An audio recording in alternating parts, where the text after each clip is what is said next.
Right now at noon, a winter weather advisory tonight. Accumulating snow could make for some slick roads overnight. We'll have your full forecast. And the cleanup continues after a pre-Thanksgiving storm slams much of the Northeast, bringing the country's largest city to a standstill. This is News 3 at noon. Good afternoon, everyone. I'm Mark Kane. Thanks for tuning in to News 3 on this Friday afternoon. Let's head over to the Weather Center.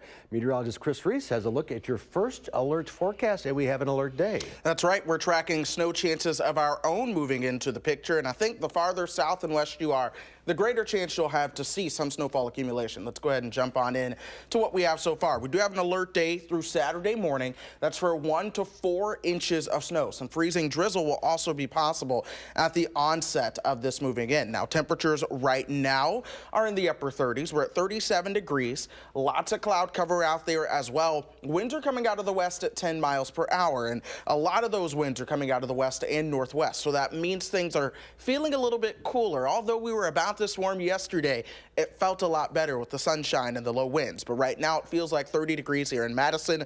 Elsewhere, feeling like the mid and upper 20s right now. And of course, like I mentioned, we have lots of cloud cover. That cloud cover will continue to increase as we go through the rest of the afternoon. And here's the system that we are tracking into the upper Midwest right now. That will be diving through parts of northern Iowa and southern Wisconsin as we go through the rest of the night. So that is actually where we will see most of those winter weather advisories. That does include us here in the viewing area from 9 o'clock tonight through 7 a.m. tomorrow morning for snow and freezing drizzle. And of course, I'll be breaking down the timing along with who sees what and how much coming up here in about 10 to 15 minutes. All right. You'll have fun tomorrow morning, I'm sure. I sure will. In the snow. All right, Chris, thank you. Topping the news at noon, a Dane County high school was briefly evacuated this morning because of the smell of gas. Students at Cambridge High School were temporarily relocated to Grace Lutheran Church because of a minor natural gas odor. A Dane County dispatcher said the odor was reported at 9:40, coming from the science room. Just before 10 o'clock, the school was safe and students were returned to the building. A school in Sun Prairie is closed for the rest of the day because of a water main break this morning.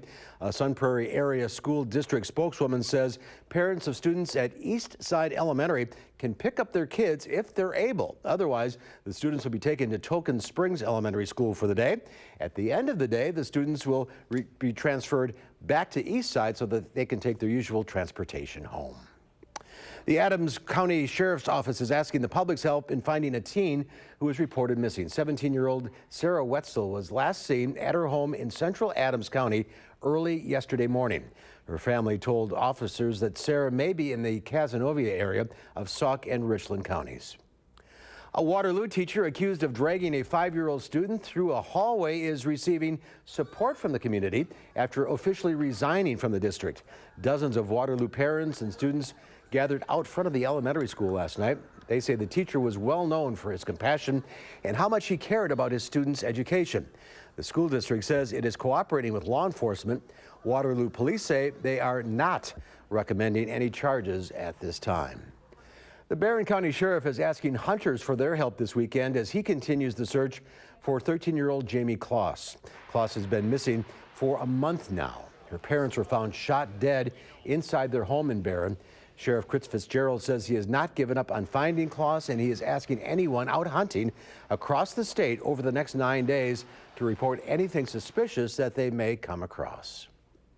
Baraboo students are at school as scheduled today after a series of posts on social media spread a rumor about the threat of a school shooting. The Baraboo Police Department said in a Facebook post last night that they have been in contact with the person who posted about the rumor along with school administration, and there is no credible threat to the school this morning. A developing story right now. President Trump says he has answered written questions from special counsel Robert Mueller, but he has not yet submitted them. It comes the same day as a judge has sided with CNN and ruled that the White House must give journalist Jim Acosta, seen here, his press pass back. The Trump administration revoked his hard pass last week after he refused to give up a microphone at a news conference. Well, traffic is moving again, albeit slowly, in New York City, where an unexpectedly strong snowstorm left the region paralyzed. The weather system started in Alabama and Mississippi and then worked its way north, contributing to at least 8 deaths. Hillary Lane has the latest. The storm brought America's busiest city to a messy standstill just as rush hour began. I'm bored. I've been stuck in traffic for the past 2 hours. For 4 hours. 5 hours. 6 hours. Tractor-trailer accident over here, multiple cars. Oh my God. Authorities say this crash on the George Washington Bridge between New York and New Jersey created a chain reaction of delays. Some commuters never made it home, waking up in their cars after a night stuck on an expressway in the Bronx. Impassable roads forced about 100 middle schoolers in New Jersey to spend the night sleeping on gym mats at their school. Train and bus passengers fared no better. A mess. Here at New York City's Port Authority bus terminal, officials are telling passengers to expect delays and cancellations. That's because many drivers worked past their shifts, and federal law requires they have rest periods. City and state officials are facing heat for how they handled the weather.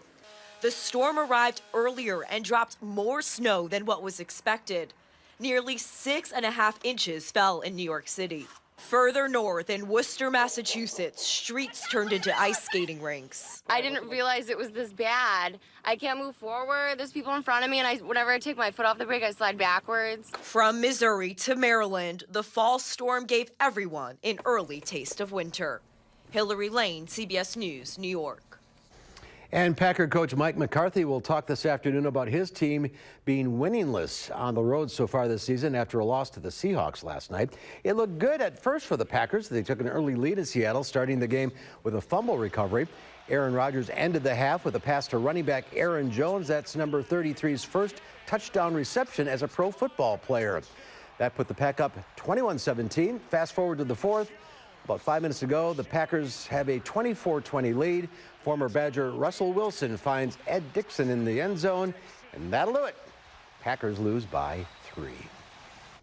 Still to come at noon, your updated weekend forecast. But first, let's see what Howard's working on in the Mr. Food Test Kitchen. This year, we're going to help you make sure your turkey is buttery rich and packed with flavor in every slice.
As we count down the days until Thanksgiving, today we're sharing a classic way to prepare your turkey that is buttery good.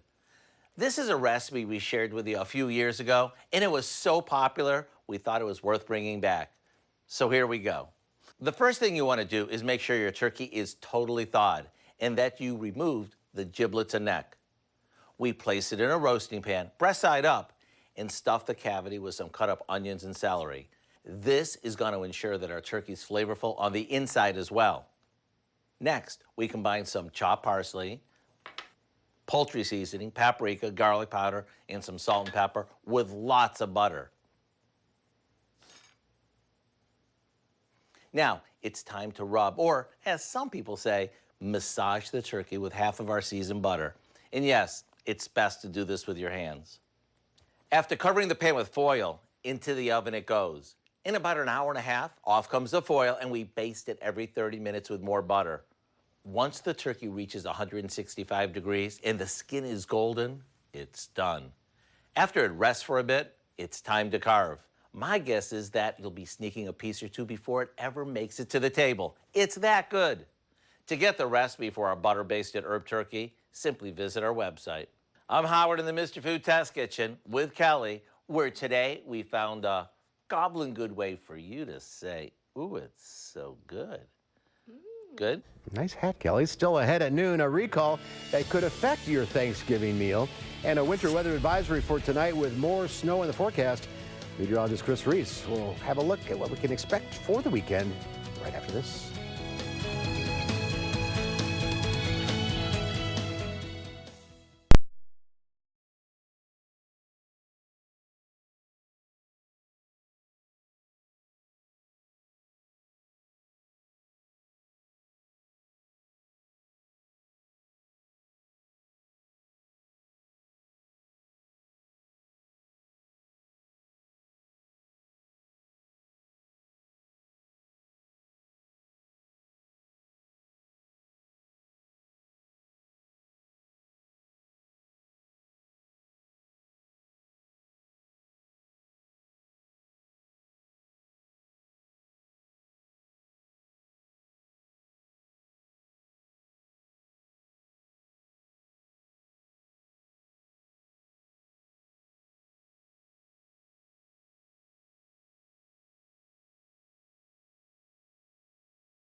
Our call for action phone bank is open right now, ready to take on your consumer issues. You can call the hotline.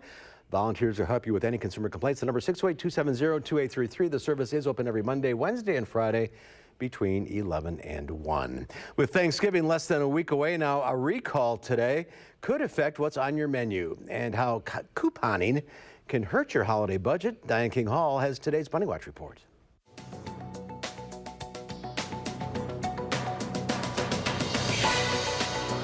After snapping a 5-day losing streak, stocks started today's session lower. Disappointing forecasts in the tech sector weighed on markets in early trade. Thanksgiving is less than a week away, but there's a recall that could affect the main course. A recent salmonella outbreak linked to raw turkey products has sickened over 160 people across multiple states and caused one death in California. The U.S. Department of Agriculture is issuing a recall of over 91,000 pounds of Jennie-O turkey store brand raw ground turkey products amid the outbreak. The USDA says an investigation is ongoing and products from other companies may also be recalled. California has recommended new restrictions on a pesticide linked to brain damage in babies. Chlorpyrifos is currently used on about 60 different crops. California's Department of Pesticide Regulation issued temporary guidelines that include banning it from crop dusting and discontinuing its use on most crops. For some people, extreme couponing is sport, but using coupons to save money for the holidays could lead to financial trouble. A new survey by Elevate's Center for the New Middle Class found that more than 40% of people who did use coupons spend more than they planned while holiday shopping. And that's your CBS Money Watch report. For more, head to cbsmoneywatch.com. At the New York Stock Exchange, I'm Diane King Hall. Diane, thank you. Let's check Wall Street. Is now in the positive territory. At least the Dow Jones is 151 points. The NASDAQ, however, is down 16. Let's check in with Q106 Farm Director Pam Yankee on this so far snow-free Friday. Well, but they're hoping for a little bit of snow. If the deer hunters are heading to the woods, they'll want to be able to do a little bit of tracking. If we can kind of keep the wind down, that would really be helpful too. But good luck to all the deer hunters that are going to be out there, and definitely make sure that you're being careful. Talking about the markets today, we had some pretty good export numbers that actually popped up on the USDA report, particularly as far as corn, but can't drag up the beans and wheat on the midday. Also want to point out just how tough our cattle markets are. Our calf prices have really deteriorated over the past couple of weeks. I think somebody's got to do a little bit better at typing on our feeder lamb price there, but we have really seen a decline, a sharp decline in the price on our calves around the state of Wisconsin. This is a direct sign of how many farmers are just trying to liquidate cattle, trying to get rid of that extra young stock so they don't have to feed them through the winter, so maybe they can get a little operating funds back around for the holiday or just to take care of some bills. So real challenging time, not only for the dairy sector, but for the livestock that we depend on as kind of a extra source of revenue. Speaking of revenue, dairy today in Chicago pretty quiet. Barrel cheese unchanged at $1.36. 40-pound block cheese up 2 3/4 cents at $1.45 1/4. AA butter today unchanged at $2.27 1/2. Fluid milk contracts on the midday are also trending a little bit lower, at least for the 4 or 5 months that I keep an eye on. But you should also know that we have to get out to July of 2019 before any of our fluid milk contracts in Chicago even get close to the $16 mark. So we are really doing some tough pencil pushing in farm country now that the harvest is largely concluded and we're closing our books. So that's something that some folks may be doing this weekend aside from going deer hunting. But good luck to all the folks heading for the woods. I'm heading for the woods too. I don't get to hunt because I'm too loud, but I like to keep company, if you know what I mean. That's even when I whisper, I get everybody doing that to me. So all right, you here next week? Oh yeah, you bet. Right, we'll see you on Monday. Sounds good. Thanks, Pam. And Chris is here now, and an alert day is in effect. That's right. An alert day is in effect. That's the next thing that's going to be loud. Everyone's going to be screaming about the snowfall coming in later on tonight. Here's the deal. 1 to 4 inches generally by tomorrow morning. Of course, as we go through this weather segment, we'll break down where the heaviest snowfall will be.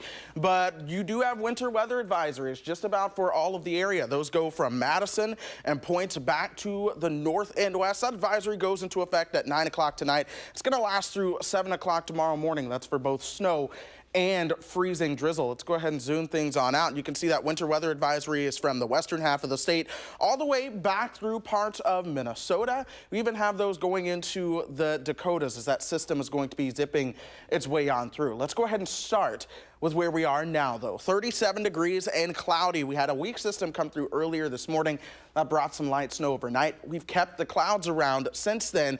Now clouds are increasing ahead of the next system, and winds are coming out of the west at about 10 miles per hour. Here, temperatures across the entire area.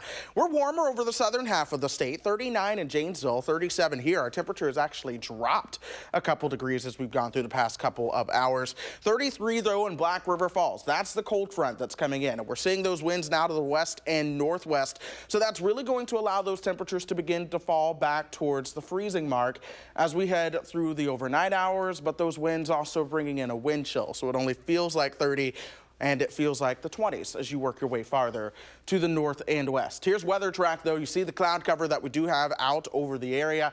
We're going to be keeping that cloud cover around as we go through pretty much most of the afternoon and evening. Here we are, though, 9 to 10 o'clock. That's when we'll see that first wave of snowfall starting to work its way in towards the west. By midnight, we're going to see that snow overtake the Madison area. By 1 o'clock, working its way east. And we're going to be seeing that snow for probably about 6 to 7 hours over the night in our area, and then it'll begin to end from west to east. So by 6 a.m., that's where we'll see the snow starting to work its way on out, and then by 9:30, most of the snow should be south and east of here. So here we are breaking down the impacts. For the most part, we'll see moderate snow. We're not expecting a lot of sleet or a lot of wind, nor are we expecting frigid cold temperatures, but we could see a glaze of freezing rain at the onset of this, and that's enough to really slicken up the roadways. Now, in terms of how much snow, I think the farther south and west you are, the greatest potential you have to see upwards of 3 to 4 inches, and I think that the RPM handles that pretty well. Here's the official snowfall, 1 to 3 inches in the Madison area. Further towards the south and west and towards the Platteville area, I think that's where you could see 2 to 4 inches of snow, if not upwards of close to 5 inches of snow in some spots. 40 degrees this afternoon. Overnight tonight, the snow does move in. We'll see those lows into the 20s. An alert day again as we head into your Saturday as that snow works its way on into town. But after that, we're quiet through Thanksgiving. Temperatures will warm into the 40s. A cold front comes through Thanksgiving night through Friday. That could bring some light rain. And then another chance for a rain-snow mix as we head into next Sunday. It's good timing for the first significant snow. No school, no people not no going to work. school. People are going to be out. Of course, it's not the day before Thanksgiving, thankfully. And I know me, I'm putting up the Christmas tree this weekend. So for me, it's perfect timing. Get in the mood. Yep. Thanks, Chris. There's more to come on News 3 at noon. Up next, how a man gave a priceless gift to a child in need. That story when we come back.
It was a magical moment at a Pittsburgh Children's Hospital. A 2-year-old cancer patient got the chance to meet the person who saved her life.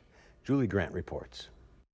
He looks great. Beautiful. I love your bow. It was pure joy on the faces of Joseph and Courtney Osborne as they laid eyes on Emily Smith. So nice because following all the pictures, you know, and you just see him, but then you see her move.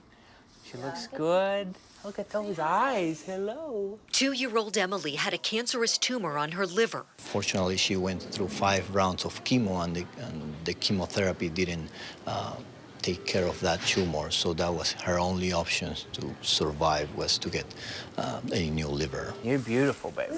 Joseph did not know the family, but wanted to help. It was one of those things where it was like, the Lord loves her and the Lord values her, and so I'm going to stand in agreement with that. So he gave a priceless gift to a child in need. Oh my gosh, there's like no words to even describe it. Like, it's just, it gives you chills just talking about it. That was a huge surgery that I had to look into all the living donor stuff for our own purposes too. So that was a huge surgery that he undertook for a complete stranger. Yeah, we're excited about, you know, the Lord's plans for her, and so we knew that the way he kept opening doors, and that everything was going to be all right, and it was going to be good for everybody involved. The prognosis for both patients is very good. She's getting ready to go home, so we're excited, and she's finally cancer-free, so that's exciting too. Is it possible she can live a normal life someday? Yeah, absolutely. She will. She's already living a new life. A new life thanks to her new and now lifelong friend, Joseph.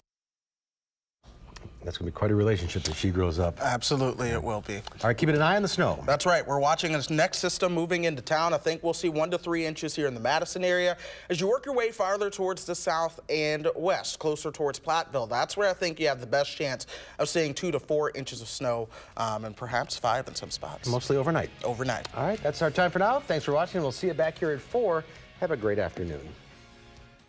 Making plans that are weather dependent? Get an accurate 12-hour, even a 10-day forecast. Download the Channel 3000 First Alert Weather app and start planning.